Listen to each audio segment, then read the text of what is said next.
With Halloween just around the corner, it's no surprise that offensive costumes are spooking the internet. But one costume in particular, Rexia, has gone too far and has garnered a powerful response from Jessi Davin, who was diagnosed with anorexia when she was 19. Now, to Davin, the disease doesn't look like a sexy skeleton, but rather 4 years of hospitalization, a nasogastric feeding tube because you starve yourself so much that your body doesn't recognize food as a good thing and tries to attack itself, refeeding syndrome, which can kill you, emotional struggles for years, a father crying and pleading on his knees, begging for you to get help, a mother who cries every time she sees you because you look and smell like death, holidays missed, birthdays crying in a hospital, almost every major organ in your body failing, and her list went on. And she continued her response on Tumblr saying, want to dress like anorexia? Just go as a vampire or a zombie because 1/3 of us are dead. I think eating disorders are a disease a lot of people really don't take seriously in the first place. And to see that costume really just made me think, okay, I can't be silent about this anymore. I need to show the harsh reality that is anorexia. It's not a joke, so I did just that. I think costumes like anorexia really show how much we as a society have to learn about mental illness and the way it affects the people around us. People need to know that if you suffer from an eating disorder, you aren't a joke. And I think she makes a really good point because we wouldn't have a costume that was like depression or cancer. Like it doesn't, maybe it just wouldn't make sense. I'm depression. What are you Halloween? today? Depression. I don't see it. I know. It's a shitty costume anyway. See, no, I'm going to vote against her. Okay, I know it's not PC and I'm a jerk again, right? But look, is she right about anorexia? Of course she is. But does that mean she's right about the Halloween costume? Not necessarily, because what are you going to do now? It's not funny. Brett can't make that joke. Comedians can't joke around about anorexia. Well, you're right. It does seriously affect people, and it has all the effects that you listed, and some people die from it. But if we eliminate everything that you could die from, I mean, look, the skeletons are dead. We have skeletons during Halloween, right? They died from something, and I'm sure it was tragic because they died. Yeah, right? That's exactly right. I very much agree with that aspect. And she says it's not a sexy outfit. Come on. I mean, no, I said it was. I said she just saw something more beyond anorexia as a sexy outfit. That I put that in. Right, yeah. But that was sexy outfit. I'm disturbed by this skeleton underneath because it has no leg bones. That's just you can't do that. Yeah. She clearly has gams. I kind of disagree with you. I think anorexia has the highest fatality rate of any mental illness in the country, and I think making light of that, look, I get what you're saying about PC culture, but making light of people who, I mean, with the, whatever that is, what do you call those? Measuring the waist and the anorexia with the bones. It's just, it's not. It's Anna. I got it. I got it. Also, it primarily targets women because 90 to 95% of anorexia victims are women. So I think it went too far, and I get the joking, and I get you're not supposed to be offended and not be sensitive and blah blah blah.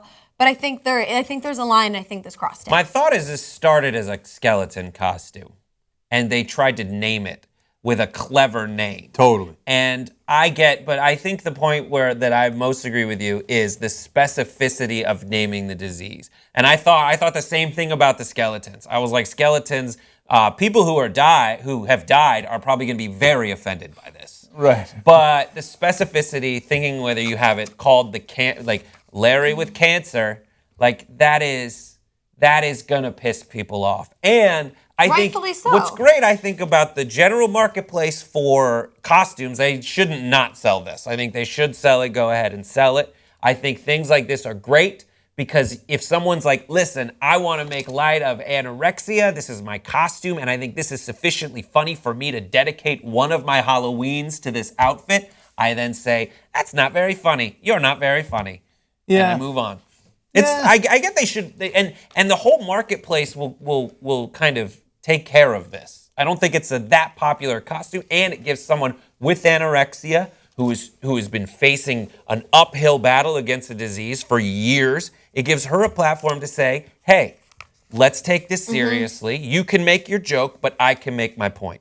Yeah, that's a good point. Yeah, we gotta do a poll on this. Go to the TYT app. Obviously, if you don't have it, App Store, just type in TYT. Is this costume offensive or not? Because everybody's making a good point. like I get it. The cancer outfit sucks, right? And nobody's laughing about that. And Nobody would even think to do that. right. I think well, they would. some I people absolutely would. think they would. Right. I'm sure And- there's got to Don't be do an that. AIDS. What are you this year? I'm an AIDS patient. Dude, I've I got knew cancer. Yeah, I knew a guy who went as a back alley abortion one year. See, Okay, so why people do will I think that's funnier? People will do. Yeah, you think it's funny? I right? do. I don't know why. Right. Just my reaction. Right. And so, on the other hand, you know, I'm sure that people thought it was funny way back whenever. I hope it was a long time ago to go as someone who's mentally challenged, right? And now Yeah. people will be like, oh, don't do that. That's not Yeah. cool, right? But the thing is, how many things are we going to declare not cool and still have a good, you know what I'm saying? Like, so I in my mind, I separate the two things completely. If you're a jerk and you think anorexia is not a big deal, like, oh yeah, so what, man? Oh, why don't you eat a ham sandwich? And you're like Rush Limbaugh or something. I'm not on your side. You're an idiot, right? Right. On the other hand, if we eliminate every kind of outfit, But there's a line there of like, There is a okay, there's line. a lot of people who die from this. You know, if we were talking about something, I don't know, something Ebola, else. I'm sure was big last year. If you were, but the difference between us dressing as like an Ebola caretaker, whomever, and then an Ebola victim, there's two big differences there. Do you know what I mean? I like things that are so like if you went as Easy Ebola. Easy Ebola, like That's right. Easy E the rapper. Like you make some sort of combination where Easy E has Ebola, Yeah. and you go, you know what I'm saying? You go as Art Attack, like Right. your art as in the name, And you're you're- like, oh, seek the Lord. I don't know. So you're making an effort. She's anorexia. I don't know. Here's I the- like puns too much. Here's the I thing. gotta let her go. I This is we talked about this on Pop Trigger with like inappropriate costumes, and you have to think about like the medium in which you're making your joke. Like, honestly, you should sew this costume because it looks like a nurse who's dead, like a scary, sexy nurse. It doesn't look like anorexia at all. And when people see your costume, they're walking in on the punchline of the joke without any setup because you can't stop everyone on the street in the Castro in San Francisco during the Halloween festival and say, hey, here's the whole setup of my joke. So when you're formulating your costume, just bear that in mind. You could be Mario, Luigi. You could be like a specific like mad scientist that later you can explain. But if they see you, they're not like, oh my God, that's terrible. So finally, of course, Hannah's right that there is a line. We all just discussed there is a line somewhere, right? The question is, does this go over it or not? I vote no. Hannah, you vote I yes. say yes. And I think you're at a yes. I think as presented by the company who's selling it, it crosses a certain line, but I don't in any way think they should stop selling it. I think people should buy it. I let the marketplace handle it. And you think within 2 years they're out of business anyway with this anorexia outfit, and we're all done with it, and the libertarians are right. Yeah, sure. Yeah, why not? All right. Well, I am super curious to see what the audience votes. I think they're going to vote on my side. I think they are too. Yeah, even if you're right. even if I'm wrong, but I'm not. I'm right.